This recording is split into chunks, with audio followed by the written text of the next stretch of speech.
With over 400 celebrity interviews and tons of pop culture nerdiness, Too Opinionated is a safe haven for your inner geek.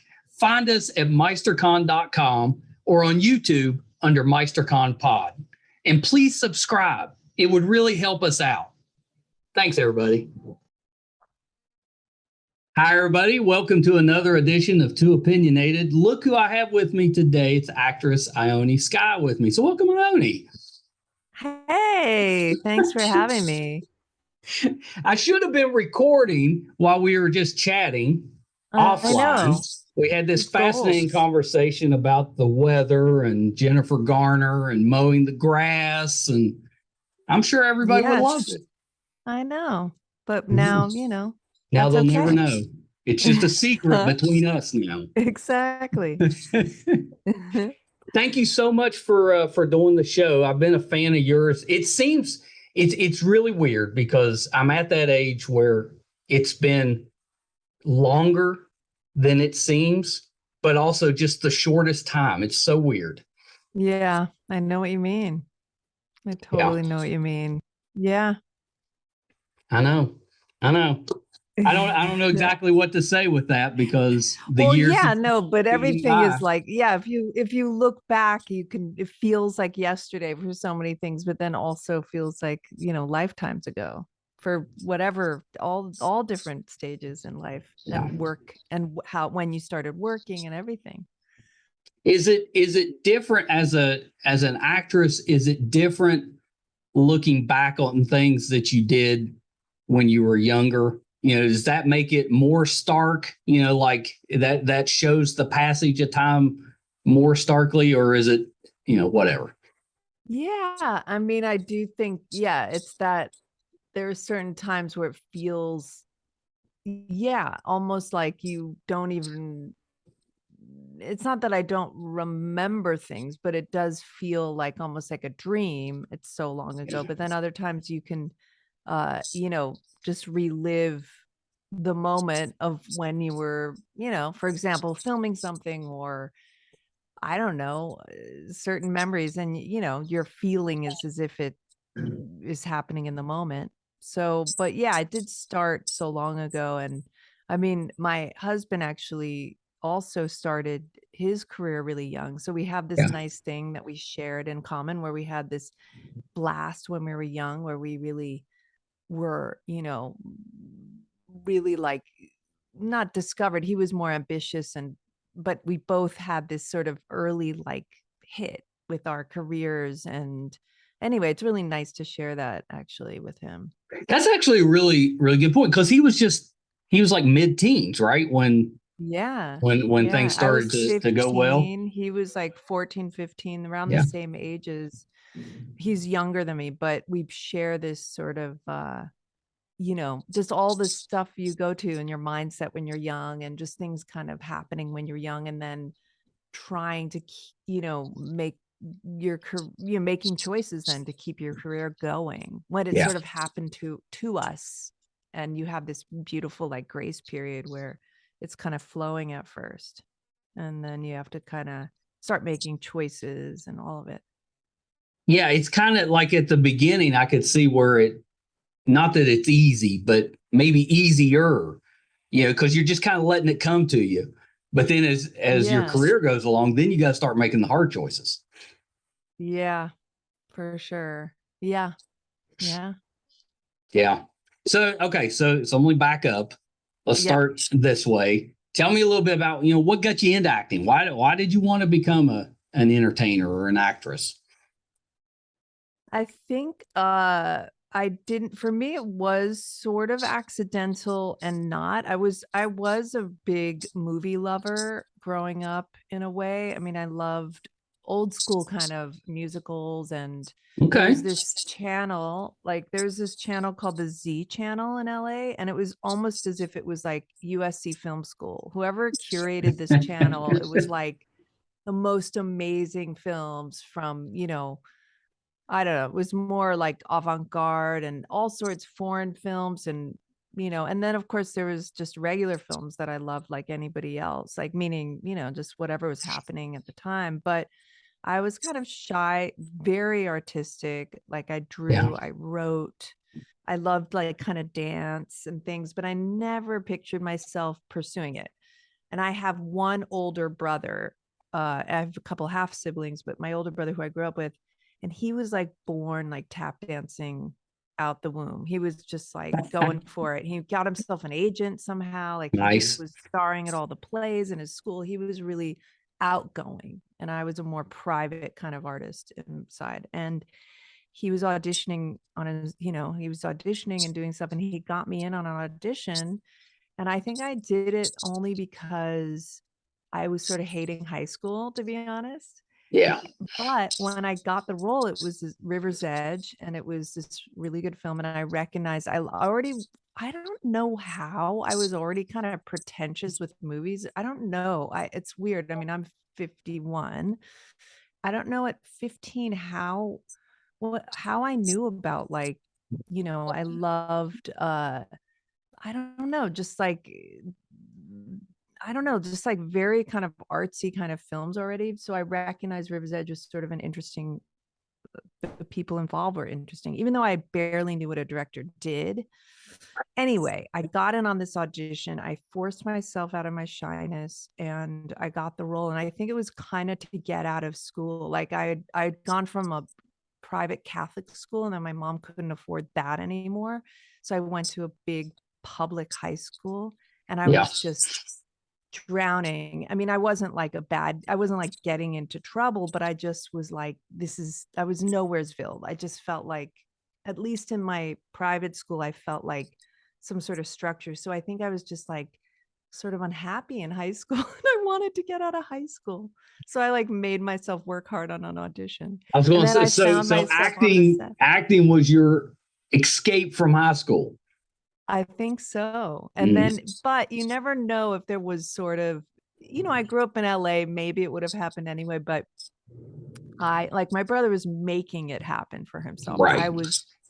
I really had to have something kind of almost like accidentally, like, that Lana Turner story of being approached in a, like a whatever diner. Like I sort of almost I needed a kind of someone saying, do this. But then when I got on set, I was like, I totally was into playing and pretending and I loved it. And it was so fun. I mean, I was 15. It was so fun. Like I was scared and insecure, but I was around other teenagers, Keanu Reeves. I mean, it was just like, it was so fun.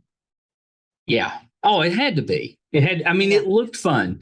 That was, you and I are of a same age, which it was so much fun as a fan watching people your age doing things on screen. So that was kind of neat because you could kind of live out those fantasies with people that actually you connected with.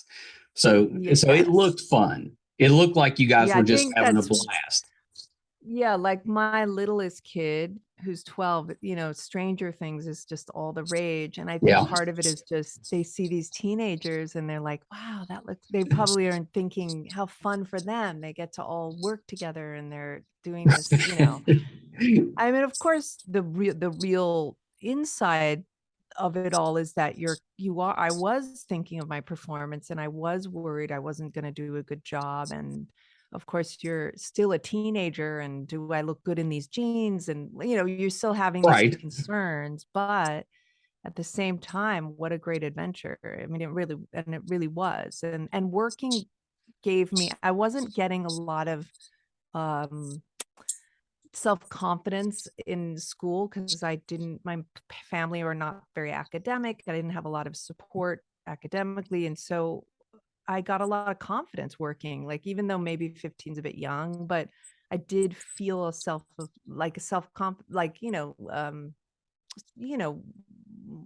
what's the word? Yeah. Confidence or self-esteem. Yeah. Oh yeah, of course. Self-esteem. Yeah. I think that's really neat. And of course you were in such big movies at that time. We may not have realized it right that minute, that they were going to end Yeah. up being that big.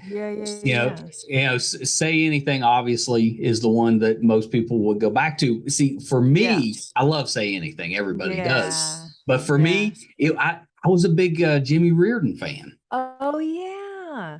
Yeah. Yeah, I've been thinking about that a lot. The director just passed away like a week ago. I saw that. That was so fun. That was I mean, I knew River Phoenix a little bit before because the street that I grew up on was right kind of in Hollywood, but it looked almost like Anywhere USA, like the houses for some reason, even though it was kind of almost dangerous neighborhood and it was sort of funky in its own way. The houses were from like the 1900s and they had lawns and they just looked like very like Americana. And so River one day was filming and my brother brought him home. Like my brother saw him filming and he came over. And so I met him actually when we were both around 14. Yeah. But then he went off he actually invited me on a little date. And then he called the night before and said, I'm going to go to, I forgot where they shot Mosquito Coast, but he was doing a movie with Harrison Ford. Oh, yeah. And very good movie. Like, sure. Yeah, very good movie. And he's like, I can't go on the date anymore. We were going to go to Westwood, which is, whatever fun neighborhood and see a movie or something. I'd never been on a date, but it would have been funny. But then a couple years later, we worked together and it was Matthew Perry's first movie. And the director had done, it was weird. He had done 2 movies already that I had seen one of them and I loved with Jeff Bridges called Success. And he did another movie, Winter Kills, with the most incredible cast. Like Winter Kills had Elizabeth Taylor, Anthony Perkins, John Huston, like all these incredible actors. And I know, and Jeff Bridges. So this director had done these movies and I kind of knew of him, which not many people did, but he literally said, do you want to play? You can have whatever part you want. And he wasn't a creep. It wasn't like a creepy situation where, I don't know. He just said, read the script and you can pick the part you want. And I picked the bitchy girl because I thought it'd be fun. And it was. And, we were in Chicago and I mean, it was just heaven. That was super fun. Like 4 16-year-olds, like doing movies with other teenagers. It's just, it sounds fun. So fun. Yep. So my high school sweetheart at the time, she was Say Anything. That was her movie. She was all into that one. And she had this habit, which I thought was just, looking back, was really cool. At the time, I didn't appreciate it. But we would go to the movies just about every weekend. And the 80s, early 90s, 80s, best time to go to the movies. There was something good out every weekend with that. And she would take the tickets from every movie that we saw. And her favorite book was this book called A Little Romance. And she would put those. You remember that one? She would put. Well, I remember the movie. Yeah, it was a movie based on the book. Right. She would take those tickets and put them in each chapter of that book. And then when we graduated high school and we kind of went our separate ways, she gave me that book, and I didn't appreciate it at the time. Looking back, I was like, well, that was really romantic. That was very romantic. But her favorite movie of all of those that we saw together was Say Anything. And now looking back, I'm like, it's because she was a romantic. Right. That's like, if you're a romantic, that's the movie. Yeah, it is really romantic. I mean, I think Cameron Crowe, he is so romantic. He's so specific. Yeah. His style is so it's very recognizable. Such a unique. Yeah. What's the Tom Cruise? Well, he did 2 Tom Cruise movies, which was funny because I think John Cusack was I remember him being a little annoyed, like, why are you all of a sudden you're using, because I also, it's funny, you work with a director. That's funny. And you like sort of have a fantasy you're gonna be the person, because sometimes that happens. They use the same people. he didn't use us again. And so I remember I was like, oh, right. Yeah, he's moved on to Tom Cruise. Sorry. Yeah. But Yeah. he That's has such funny. a specific style, Cameron Crowe, and he's just very earnest and heartfelt. And it's so nice because, there's so much I love all different types of movies and art and all that, but like genuine stuff that's earnest. It's like, it's really meaning, like one thing, like he wanted Elvis Costello to do the romantic song that became In Your Eyes. Elvis Costello didn't want to do it. And it's so perfect that In Your Eyes is like a true straightforward. It's just, there's no apologies, there's no cynicism. It's just in your eyes, and so Cameron Crowe has that kind of thing, like that passionate, and he had to really convince Cusack, who was sort of burnt out on doing teen comedies, to not only be in another teen comedy, but then to be, John Cusack didn't want to say, I love you. He didn't want to do anything. You know what I mean? Because he was Come on, John. yeah, but then Cameron, it's infectious, and he just, he got caught up in the whole thing. But yeah, that movie's it's funny. It's hard to describe what the vibe. I guess certain directors just have their own tone, to them, and say anything as. Well, he's definitely one of them. Like when you think certain movies with him, and there's not a lot of directors that you do that, but certain directors, you're like, oh yeah, that's them. Yeah. So that's kind of neat. Have you ever has anybody ever recreated a scene from that movie with you, trying to go out on a date or just to impress you? I mean, no boom boxes really, in the. Yeah, I mean, I pretty much am my biggest relationships have been musicians. So I've been in songs, and I've had definitely a lot of, music, people playing songs, not like This Is For You, but definitely music is always like total, not aphrodisiac, but you know what I mean? Like nobody showed up at your parents' house though with the box. No, not in real life. I mean, I did one, they had one of those outdoor movie, when they show movies at a park or something, and I went, it was a publicity thing. And then as a surprise, all these people showed up with, with the boom boxes and those, what did he wear? Like a raincoat or whatever it is. And that's funny because I knew the person putting together this event, and she said it was really hard to find the boom boxes. It ended up costing a lot of money just to do this, like getting 5 people to do it, because the raincoats were one thing, but she was like finding all these old boom boxes. It was like kind of pricey. I was like, sorry, it wasn't my idea. The 80s were it was such a ridiculous time, because there was that period where we were carrying around those things. Yeah. Which was kind of ridiculous when you look at it now, because they were so big and bulky. I mean, I guess a transistor radio, like the little ones, are frustrating. So I can see why, because the sound quality, like, isn't great. But isn't it interesting that podcasts now harken back to a time before us, for sure, where people listen to radio, and like, I think people love podcasts so much now because it's very like nostalgic. another part of your brain. Yeah, it's nostalgic, and there's something.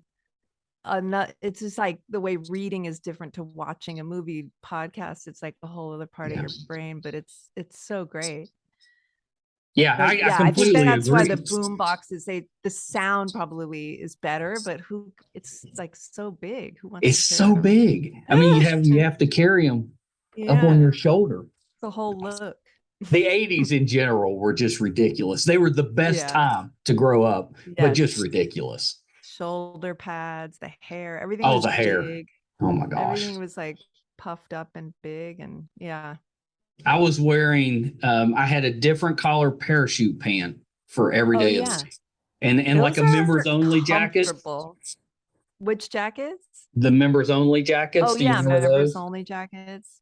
Yeah. I mean, if those parachute pants were flat, I mean, I don't want to say flattering, but they're really comfortable. And it's like now that everyone's been, these past few years when everyone's now like, how do I wear comfortable clothes outdoors and still be like, if I could wear parachute pants and Yeah. get away with I it, know. I I wish would. I'd hung on to them. They're really comfortable, but I don't know if they're so good looking.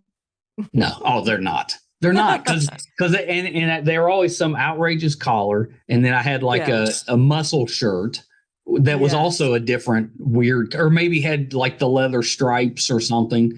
And then a members Yeah. only jacket with one sleeve pushed up. I know, but And those then the hair. the one sleeve. I remember there was a funny part to the remake of uh what is it, 21 Jump Street or something with who was it, like Jonah Hill or something, and there was a really funny part where it used to be cool to wear your backpack on one shoulder. And then he was like, that's not cool anymore because everyone's wearing them. If you wore two a shoulders backpack now. on two, it was you were a nerd and that was not cool. And there was something wrong with you, even though it's better for your back. But everyone had to be cool with the one side. Well, and then it had done a whole 360 where it was, or 180 where it was like, no, now people, it's cooler wearing backpacks normally with the, just wait a little bit. It'll come back. Can't keep up. Yeah. I know. I miss it. Do you have, like, I'm assuming Say Anything isn't your romantic movie. Do you have a romantic movie from that time period that you enjoyed or that you go back to at times? Yeah, I mean, I loved Say Anything personally, but I love A Room with a View. I'm a real Oh, like, that's a great movie. like Sex Lies and Videotape was to me like a perfect movie. People don't talk about that one enough. I know. That's a great movie. I was just like looking, and I was just remembering Day Trippers. Remember that movie? Yeah. And that was there was one romantic part where I can't remember which actor, but he like the way he kisses the girl at a party. He's just like, have you seen the view in this apartment? She's like, no. And he's like, he just goes in for a kiss. And it was like, oh my God. What else? There's so many romantic movies from that time that I loved. Yeah, I have to say, like, probably, yeah, I was super Merchant Ivory kind of person. And then yeah, I loved all those indies. Well, that was probably the early 90s was those indies. But in the 80s, I mean, I loved all the rom like, I probably liked almost everything to be honest. Not almost everything, but it really was a great time to watch movies. Yeah, it was hard not to, and it's funny, like, yeah, I remember loving all of it, like Top Gun and all of them. Yeah. I just was trying to watch Top Gun, the new one, and I was just like, for some reason, not in the right mood. And I was You have to be I've tried to tell people that you have to be in the right mindset for that movie. Wait, yes, because I was finding myself like feeling grumpy, and I was like, oh, I should have waited for like where I was really in the mood. But I did love, I loved Top Gun. I loved all that. I've enjoyed you've been popping up the last year or two on different shows, surprisingly. And it's been really cool. Yeah. Like we were watching Brea and you appeared on there. Oh yeah. Yeah. I know that was so wild. I know I'm doing a lot of, I don't want to be called the cameo queen because I want to do more than just cameo roles, but I do love, I mean, I definitely these days, I guess careers are funny. You start for me and you're just sort of basically starring in, desirable big movies or great indies. And then there's a period we're doing Lifetime movies and good stuff. And then there's a lot of stuff that you're happy no one sees.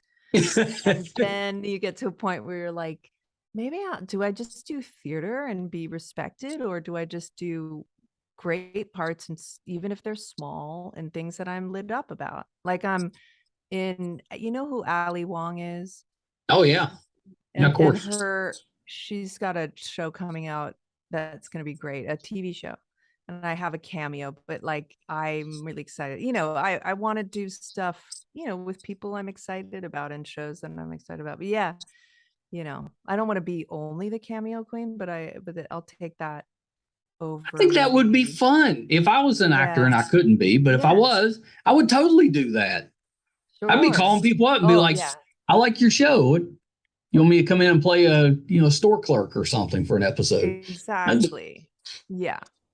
I've done enough, stuff that I sort of we're for other reasons, or that, you know what I mean? I've done my fair share of different shows, and now also you get older and you sort of know. So the minute, I used to not know who anyone was when I was young. Like, I wouldn't pay attention. I mean, I would and I wouldn't. Now if I read who's doing it, where it is, what it is, I know, you never know if it's going to come across, if it's going to come out well, but you sort of, like what the deal is. We were talking about Jennifer Garner. We loved you on Camping. Oh yeah, that was a fun role. I was really hoping it was going to come back. I thought that was a fun show. I know. It just really had that the second, it really had a lot stacked against it in certain ways, that it was like Lena Dunham's second thing, and and also the time, also Jennifer Garner playing an unlikable character. People don't love that for her, maybe, but I don't know what. I thought it was good. It had a great cast. Me too. And Brett Gelman now, who's in Stranger Things, it's so funny. Now my 12-year-old, it can't believe, she's like, wait, he's been to the house? And I'm like, yeah. Like, now he's this now he's interested. But that was very good for me personally, because it was, well, anytime, it was an HBO show, which was, as an actor, you're like, cool. And then a total character. And I started learning you learn as an actor these different parts inside of you that you can do. And it's so fun.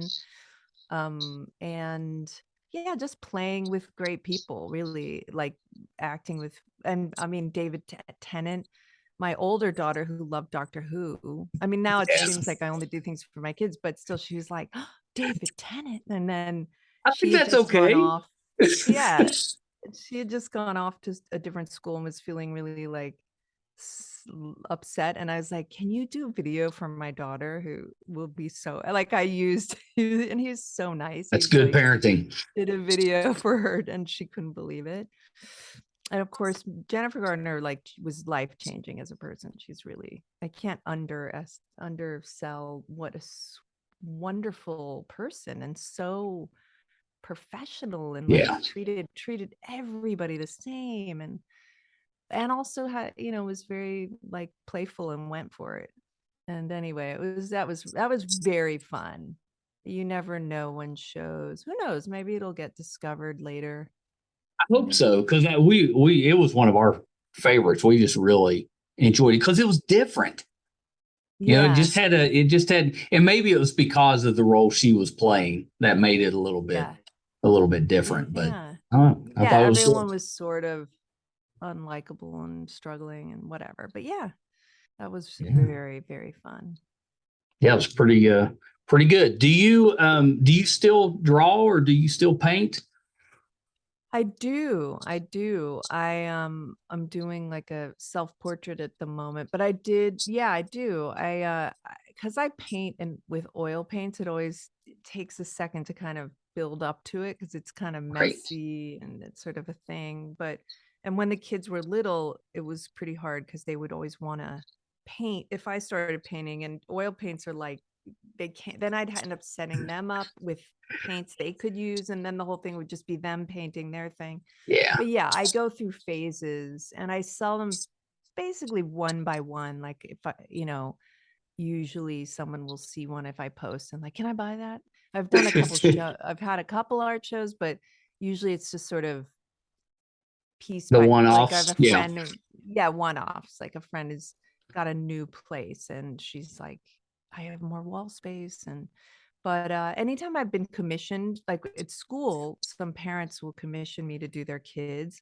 I find commissions hard to do because of the pressure.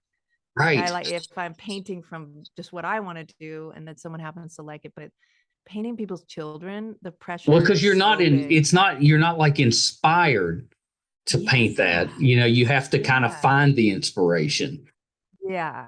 I Yeah. mean, and kids are so beautiful. I'll usually say just send a ton of pictures and I'll find, and it's hard not to, all kids are just so, as a painter, you do find, but it's funny. I've been able to paint my mother really well, but it's because it's also Nice. part of it is I know her as a person. So sometimes I'm painting someone's kid and I might not know the kid.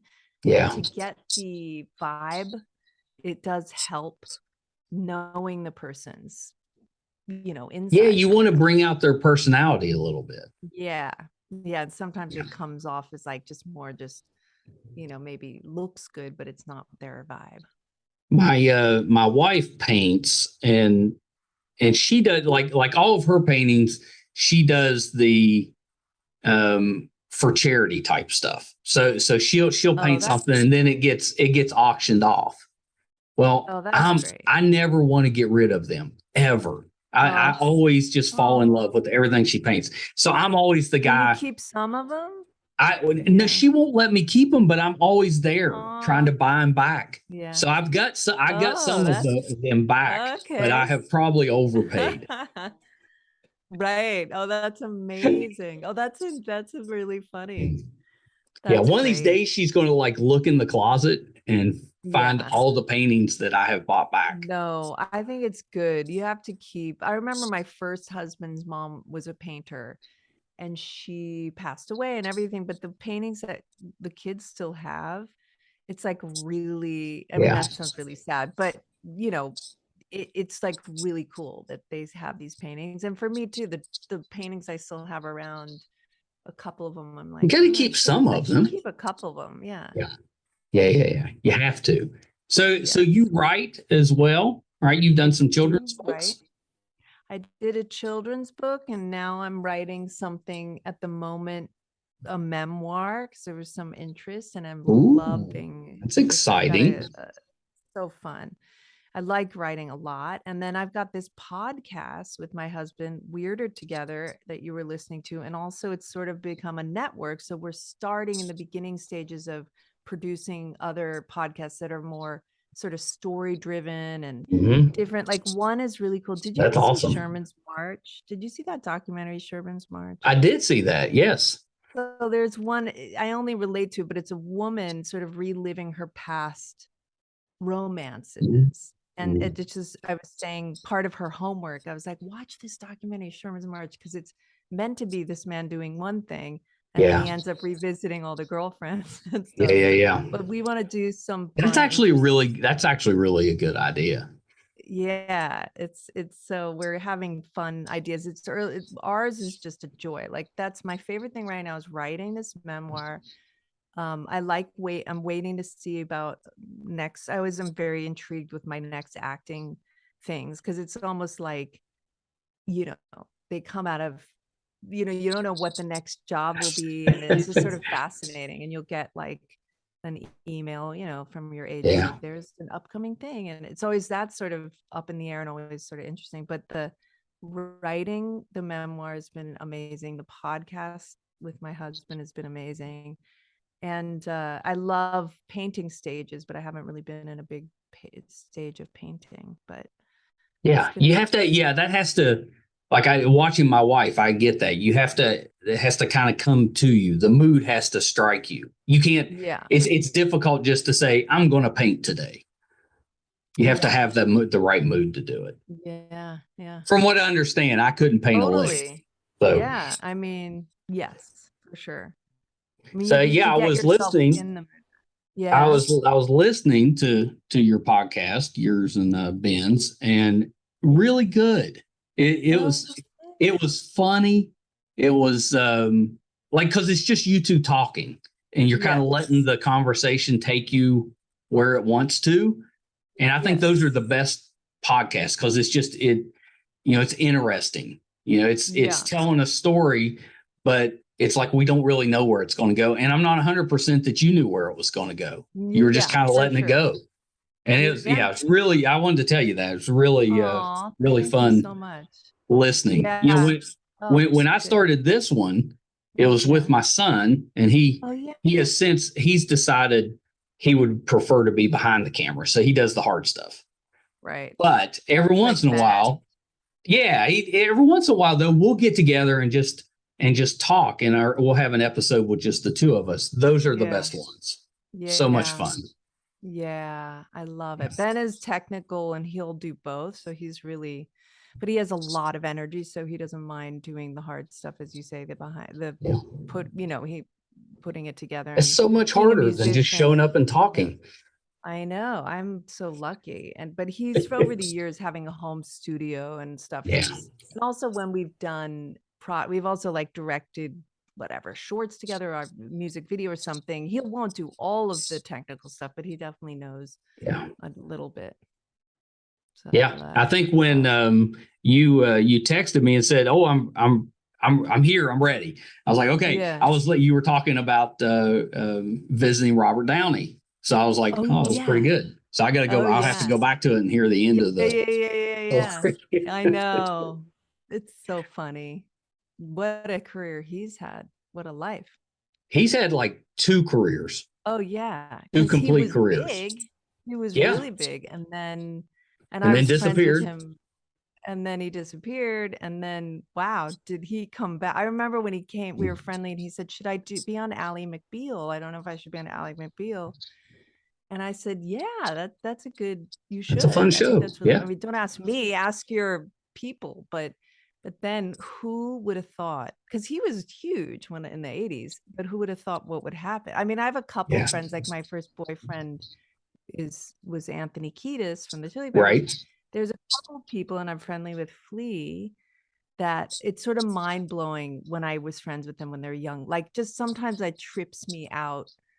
I have to. People are like, wow, those guys are wealthy. You know what I mean? Like, sometimes I'm just like I knew them when. I used to like lend him $20 sometimes. And I'm like, geez Louise, like, you know what I mean? It sometimes just trips you out, the people that you know from when you're young, like a few, because most of my artist friends, it's varying degrees of, we're managing, living, and there's all these things. But some people you're just like, wow, Downey, he's done really well.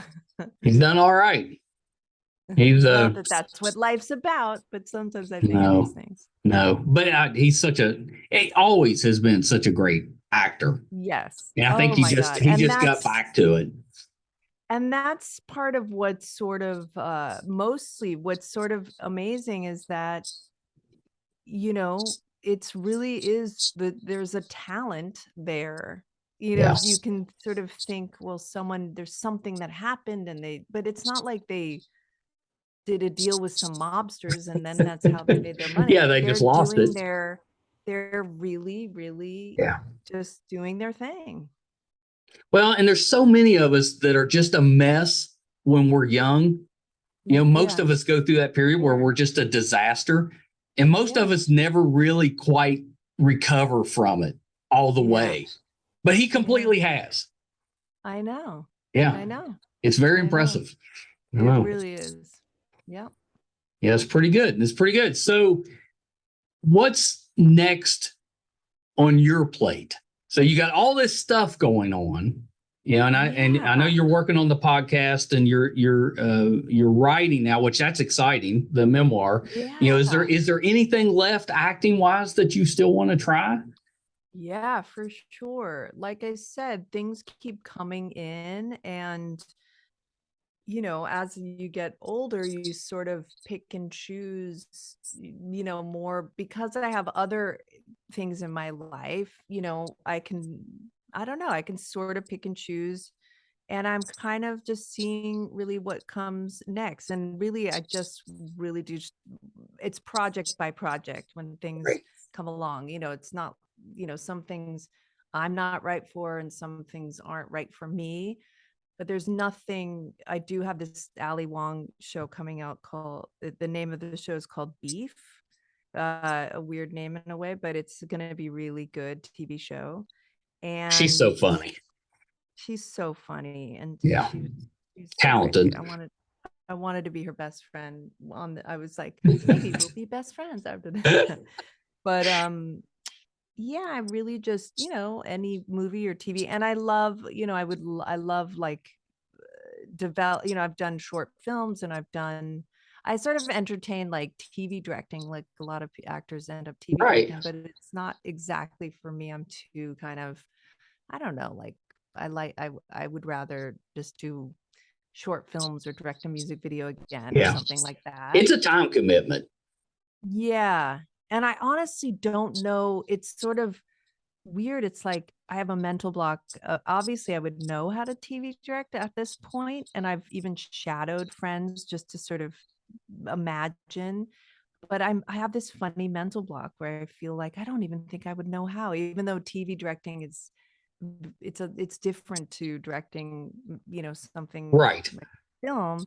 But anyway, so yeah, the podcast thing, I'm very excited if there's anything that could develop into something else. I do love stories and TV shows and movies, and I would be behind the scenes as well, like producing. So that could happen in the future too. Is it time for a remake of Covington Cross? Oh my God, I would love that. I mean, I'm a nerd about all that. Like I would go to the Renaissance Fair and that was so fun. Yeah, it was funny because as we went along, the writing got like worse and worse. And I don't know what was going on, but um I I love that. I love we were filming at Shepperton Studios in England and then also at a castle. And I mean, to me, that again, that was It had a really good premise. It started well. Yeah. I think it was expensive. I think the behind the scenes it was a big production and it didn't have enough viewers to warrant the cost. So they probably cut the budget a little during it. And then the writing got a little worse. But that was also amazing because every week there'd be these actors from like the Royal Shakespeare Company, very great characters who would just have these great stories. And but yeah, I could see that it was sort of losing I mean, it already started off just like a little fluffy, and then. But I mean, do you see the movie Excelsior? Excelsior. Oh, Excalibur. Excalibur. Yeah. Yeah. Right. And so it was the two leads from Excalibur, and I know, which is why at the time I wanted to watch it. I loved Excalibur. Yes. Oh, I was like so excited. But I would, yeah, if it all could be done all over again, it would be great. I would probably do a better English accent. But I had a good time. But yeah, I think it was just an expensive production. I'm sure. And the timing was wasn't the best time for fantasy projects, the early 90s. Yeah. I know. And now to do a fantasy project, I mean, there's like Game of Thrones, it would have to have another. Oh, they have a budget now. Oh yeah. And like that, I think coming to across, it was almost like a soap opera set in. It really was. That's it. That's a good way to put it. It was like a fantasy soap opera. Right. Which could have worked. Sort of. But it did work. There's a fan base, I think. Yeah, he's right here. You're the fan base. Ione, thank you so much for taking a little bit of time with me. This has been terrific. I'm such a fan of yours. I love seeing you pop up and things. That's so great. They need to just give you your own show. It's time. I know. It's almost happened here and there, and it will. I really feel, I feel patient and also like hopeful, and I'm not bitter, and I'm very philosophical, I guess, about my career. Like I've felt like, not you lose out on stuff and you mess up here and there, but I do feel very like the right stuff comes, and it is kind of fun because you don't know with what's coming. But there's one project that just came in my emails before this call that could be interesting. But anyway, we'll see. Is it Covington Cross? That would be amazing. That would be really good. Okay, so a couple little things before we wrap up. You've got the new show with Ali Wong. Yeah. Anything else that's coming out soon that we can kind of keep an eye out for? Just the Ali Wong TV show, definitely love more listeners and new listeners to Weirder Together with Ben Lee, the podcast. Yeah, it's terrific. I agree. They should flock to your podcast. Really good. Thank you. Yeah, it's very cozy. That's about it. I'm trying to think if anything hasn't come out yet. No, I think it's just the Ali Wong show and the podcast Weirder Together at the moment are the things that are coming out, and the next will be revealed when it happens. Well, and you're working on a book. My memoir. Yeah. My memoir, which that's a big one. Yep. The memoir will be good. That'll be in probably a year. But yeah, when that comes out, you got to come back and talk about that. Oh yes, I will. Yeah. I want to hear some stories on that one. Yeah, that'll be fun. A lot of stories. So where can we find you on social media? I'm Ione Lee 1. Well, so I'm on Twitter. I think it's Ione Sky 1 on Twitter. And then I'm on Instagram, Ione Sky, I believe it's just Ione Sky. So yeah, that's Twitter and Instagram. Is that it? I think that's it. I just do Instagram. Well, you've got the nice one and the angry one, so that covers the bases. Right. Instagram's kind of the nice one, and then Twitter, if you get aggravated, get on there. To be honest, I tweet like twice a year, but I do love my Instagram. I'm in the perfect age to like Instagram. Faded out of Facebook, is my mom, and Instagram is my generation, and then TikTok. I'll do some TikToks. TikTok's younger. Oh, good for you. Yeah, that's a tricky. TikTok's tricky. Yeah, that's rare, but I'd have to devote. My husband has really put in the time to get with the TikTok, but he's creative. I could see that. Yeah, he'll figure it out. But for me, TikTok will be a learning curve. Yeah. It's fun to watch, though, like from afar. Yeah, for sure. Yes. All right. Brett Gelman on Stranger Things. He does good ones. Yes, he does. I've seen that. He's funny. He's very funny. Yeah. Talented guy. Okay. Hold on one second. Oh, my gosh. Ione Sky. Such a fan of hers. I think she is just so talented. I was a little bit nervous. You could probably tell. You can always tell when I'm nervous on an interview. Say anything. What a movie from the 80s. But I think it does her a disservice if that's the only thing you remember her from, because she is an incredible actress and a really good artist as well. I was looking up some of her work. Really talented. I'm excited for the memoir. That was kind of cool news to hear. Thank you guys so much for tuning in again this week. Definitely don't take that for granted. You can help us out if you haven't done so yet. Just subscribe. It's free. You can subscribe to our YouTube channel, Meisterkhan Pod. If you're listening, wherever you're listening, just subscribe. Too Opinionated at Meisterkhan. We really appreciate it. You can find all of our episodes, audio and video. There's getting close to 500 now on our website, Meisterkhan.com. If we're doing anything in studio, if we're going on location, if we're covering a convention, whatever we're doing, if we're chasing around Jennifer Garner, trying to get her on the show, that'll be on the website, Meisterkhan.com. So thank you guys so much. Until next time. Bye, everybody.